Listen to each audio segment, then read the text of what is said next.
మానవులు అని పేరుకి వెళ్ళాలి సత్యమా గురువా నీ కొనమరాడు దిగినాడు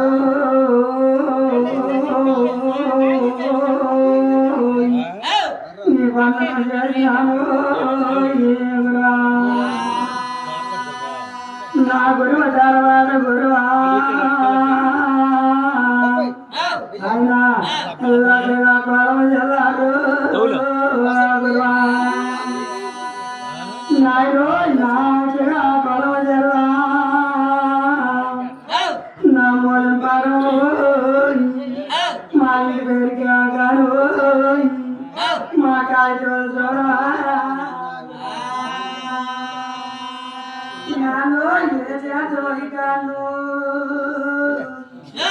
మా కాదు మా నాన్న బదనాలు ఏ చేత కాదు నాయో మా ఇంటి పేరు కాతులు మా నాన్న మా గురు తర్వాత గురువు మా కాయద పను మా గురు